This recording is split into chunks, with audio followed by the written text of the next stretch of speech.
Alright mga biyahero, ngayon samahan nyo naman kami saksihan ang pagbababa at pagbebenta ng dekalidad na tuna dito sa tinaguriang tuna capital of the Philippines, General Santos City. Yeah, Jensan Tuna, yes!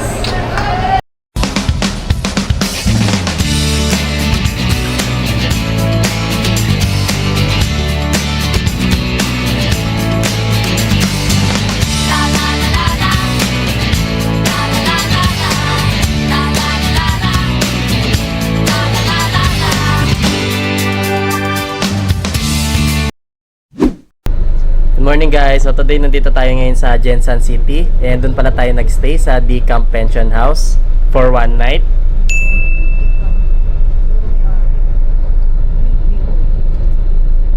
So yun guys, ang destination pala natin today is Jensan Fishport. So makakita tayo ng malalaking tuna.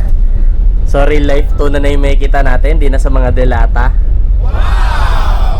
And Jensan City nga pala is known as the tuna capital of the Philippines. So tara na, let's go!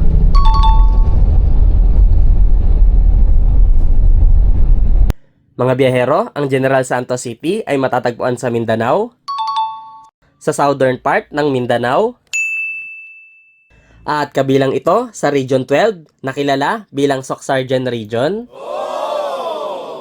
At ang General Santos City o Jensan ay kilala bilang tuna capital of the Philippines. Dahil sa malaking industriya ng pangingisda at produksyon ng sariwang tuna. At di lang yan, kilala rin ito bilang home of the champions. Dahil sa pagpapalaki ng mga tanyag na atleta, lalo na sa larangan ng boxing tulad ni Manny Pacquiao, ang ating pambansang kamao. Ang dating pangalan ng lugar ay Dadyangas, isang uri ng punong matinik na dati ay marami sa lugar. Ngunit ito ay pinalitan noong 1954 na General Santos bilang parangal kay General Paulino Santos dahil sa kanyang pamumuno at pagtatag ng unang pamayanan na lumipat dito at pag-unlad ng lugar. Ayan guys, ang dami ng mga fish dealer dito, malalaking truck kasi isa sa pinakamalaking fish port ang Jensan. So yun guys, from Jensan City, mga 30 minutes drive papunta sa Jensan Fishport. So medyo malayo din siya. So pag pupunta pala kayo guys sa Jensan Fishport, ang itatag nyo is yung Jensan Tuna Monument kasi madami silang gate para di kayo maligaw.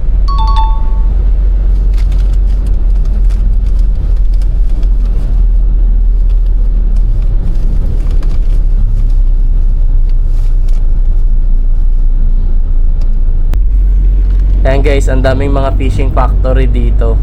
Ayan. So malapit na tayo. Mga 5 minutes na lang.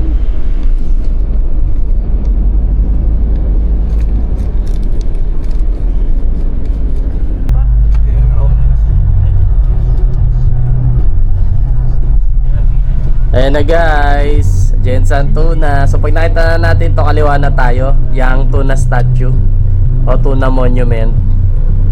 Ayan, sobrang laki niya. Yeah. Tuna.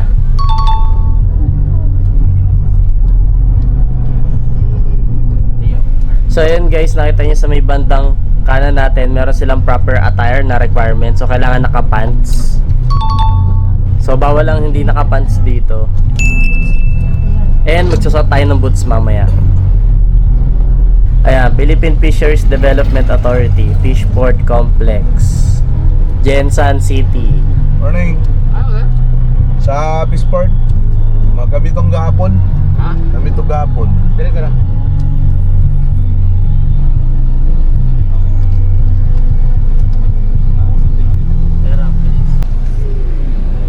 Right, so pasok na tayo.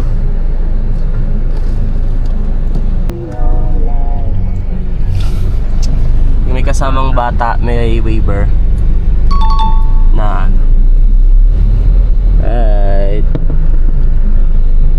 May bayad. Asik God.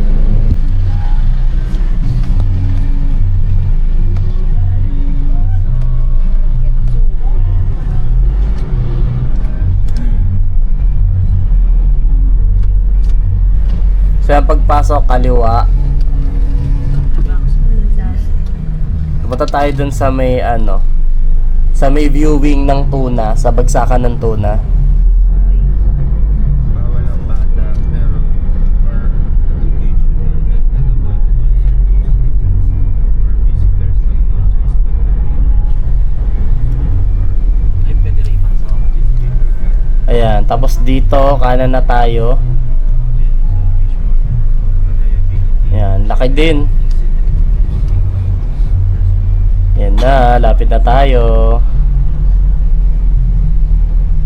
So time check guys, 6 AM. So maaga kami pumunta kasi para maabutan natin yung bagsakan ng tuna. Kasi pag medyo hapon na, di ko lang sure if meron pa. So ayan. Papark na tayo. Tanga nito sa mga kainis. Ayan guys, so ang daming bagsakan na isda dito, hindi lang tuna, iba't ibang klaseng isda. Ayan. Asa ta mag-renta og kuan? Mag-renta og boats. Oh.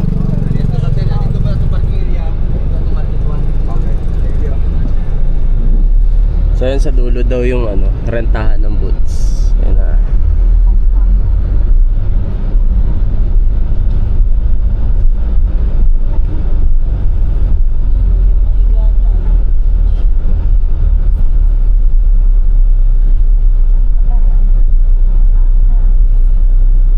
Nandito tayo sa parking.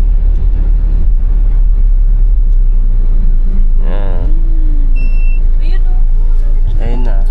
Jensan Fishport Complex. Dito na tayo. Okay guys, dito na tayo sa Jensan Fishport. So, tingin na tayo ng tuna kung may mabibili tayo. So yan, dito na tayo sa parking area. Tapos eto, Fishport Complex. May canteen din, dito sa may canteen. Tapos dito yung rentahan ng boats. Jensan, Tuna Capital of the Philippines. Yeah. Ayan, may tuna statue din dito. Ang laki. Yellowfin tuna. Yeah. Ayan, tuna. Capital of the Philippines. So yun guys, may rentahan ng boats dito. Ayan. So dito din natin iiwan yung shoes natin. So rent na tayo ng boats para makapasok. Shot na tayo ng boots.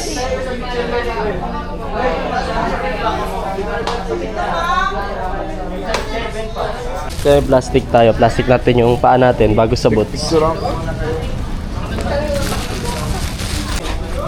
Okay, naka-boots na.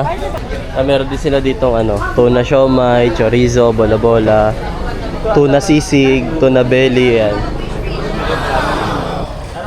Mga t-shirt din sila dito. Ayan, mga souvenir.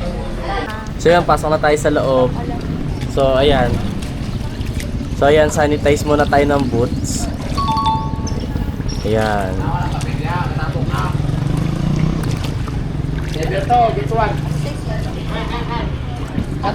Ayan na guys, pasok na tayo sa loob. Tuna. Makakita na tayo ng tuna. Yes. Jensan tuna. Laki guys. Yellowfin tuna. Ganito pala kalaki.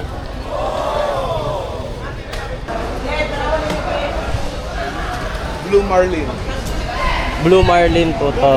O, Blue Marlin. Ayan. Mga Blue Marlin. Ayun na guys, ang dami, lalaki.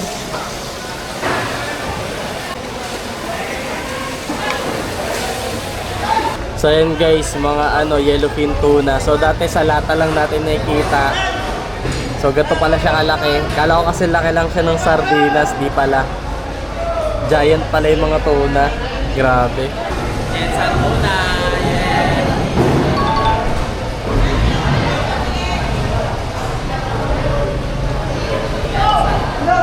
Alright guys, so bucket list check. Nakakita na tayo ng tuna. Real life tuna. Yeah. So yan guys, dito kinikilo na nila yung mga tuna. So per kilo yung bilihan ng tuna dito.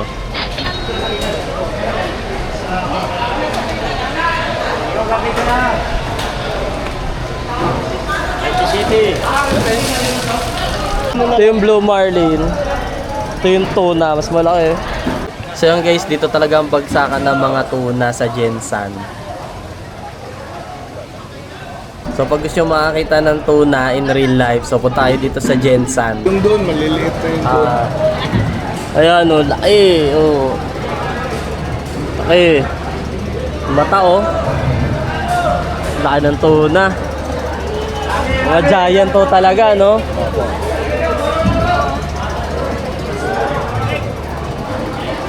Ayan, pila-pila sila, kinikilo kung gaano kabigat yung bawat tuna.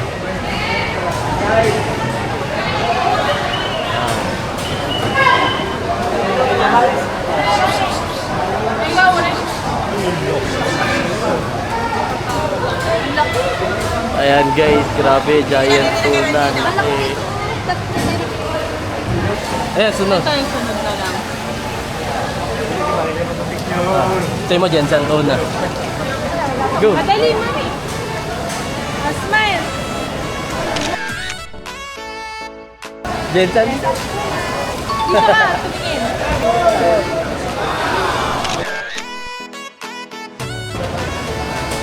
Next. Guys!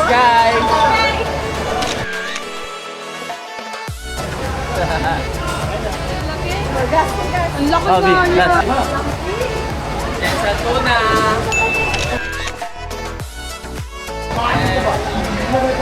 Thank you, kuya. Sige po.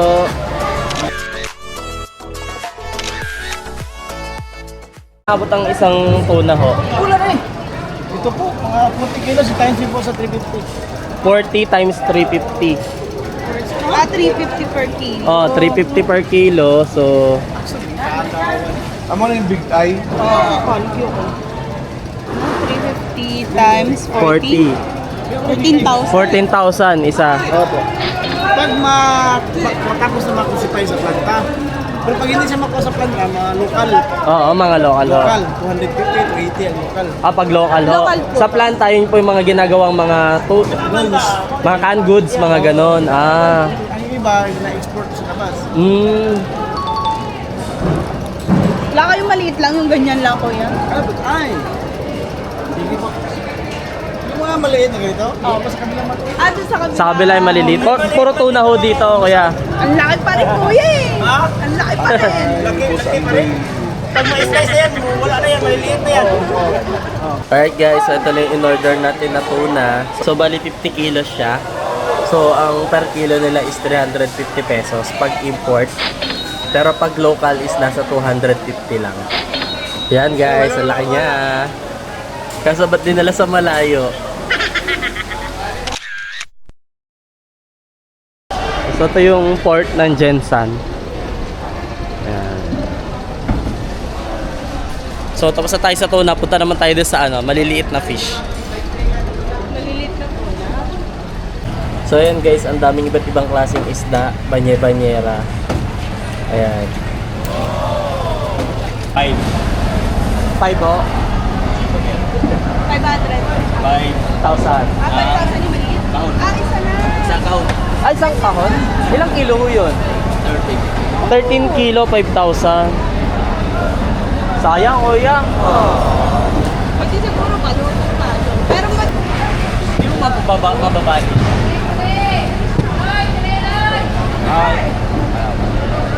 Oo, malaki yun. Ito, Gensan tuna.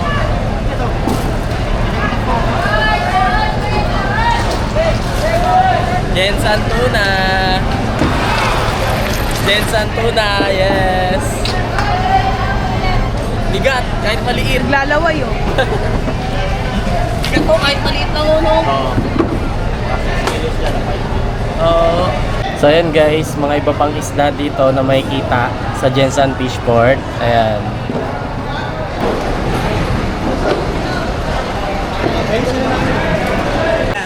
So ito guys, yung mga kinilo kanina, nakalagay na rin yung kilo niya, tsaka may mga pangalan na rin kung sino yung mga bumili.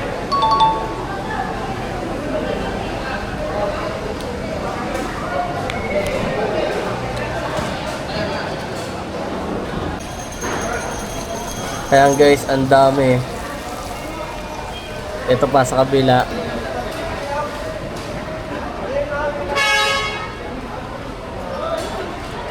Ayan, so ngayon tinatanggalan na nila ng hasang. Tsaka nililinis na rin. So yun nga guys, pag medyo late kayo pumunta, hindi nyo na maaabutan yung bagsakan, yun na yung maaabutan nyo. So much better pumunta kayo ng 6 AM katulad ng ginawa namin para mas maganda. Ayan. Time check 7:20 AM, so pabalik na tayo. So yun, ang bilis lang din. Yeah. So dito tayo souvenir shop sa likod. Tuna skin pop, tuna chicharon, fish skin. Pwede na? Iinit eh. Pwede. Ayan. Mas ka lang din dito. Jensan. Mga ano. Chicharon. Sa bahay. Yan lang pagkain. Ano to? Herbal coffee. Ay, ito na. Oyster pala. Coconut oil. Biskotso. Tuna. Dayo. Kano po sa sombrero ho? 250?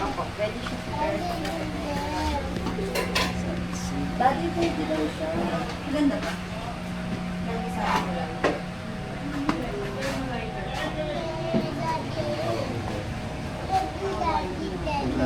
Bagoong. Bawal naman yun eh. Oo.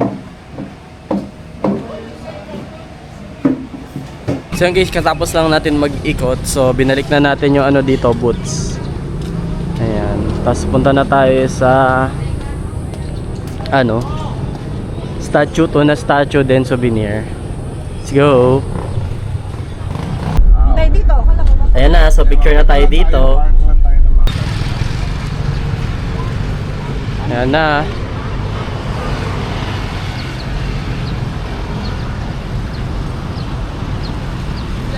So picture na tayo dito sa ano, tuna na statue sa Jensan. Alright, KSTJ na yan.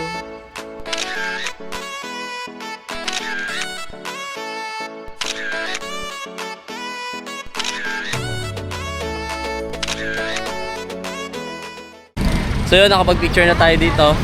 Next destination, souvenir shop. Let's go! Okay, dito na tayo sa Elins, Pasalubong, House of Tuna. Alright. Dito na tayo. Ayan, dito na tayo sa Elins, Pasalubong. Let's go!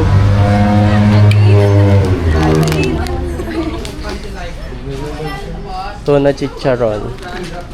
Spicy, 135.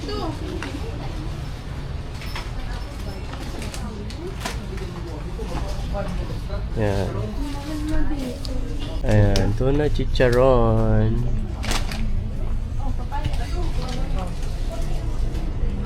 Mga frozen din sila. Ayan. Tuna chorizo, tuna embutido, tuna panga. Ayan.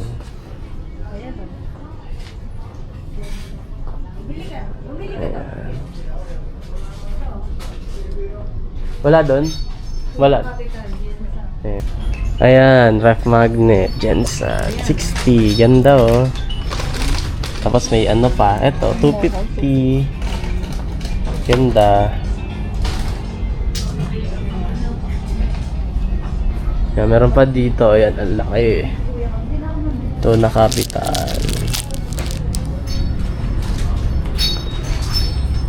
Meron din mga wallet. Yan, t-shirt. Ito, dami. Puro rep magnet. Jensan. Yan. Iba-iba price. Depende sa design. May 65, may 70, 85. Ayan, 125. Diba? Ito pa. Dami. Puro rep magnet. Jensen. Oh. Ito pa. Oh. Dito may mura. Mga ganto. 55. Ayan. Mga flat.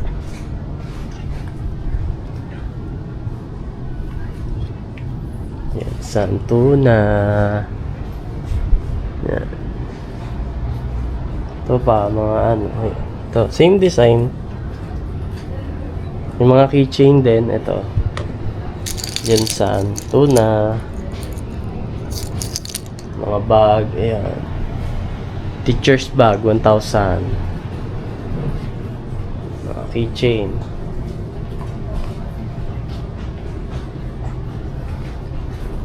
Ito ganda oh. Cute. Yan. Ito pa mga keychain. 60. Ballpen. Yan.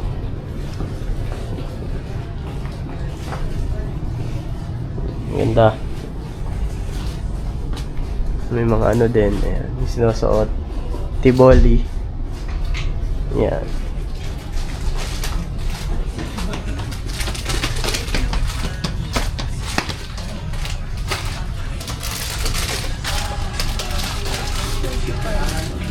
Kaso, tuna na lang.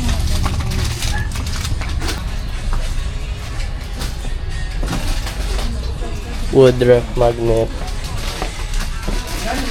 Durian candies. Yema. Tableya. Coffee. Sibet coffee. So yun guys, sa mga t-shirts naman tayo, check natin.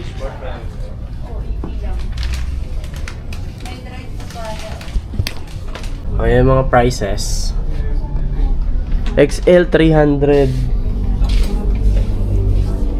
Yan Santa City.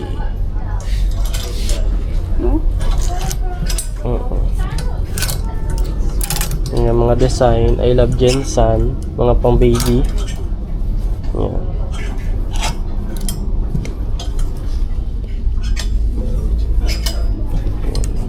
So mga t-shirt. Salmon, meron din sila. 175. Salmon cracklings. Yan. Patay nito, tapos ref magnet. Yan. Ito mga sticker. And that's it for our Jensen vlog, the tuna capital of the Philippines. Thank you for watching. Please like and subscribe.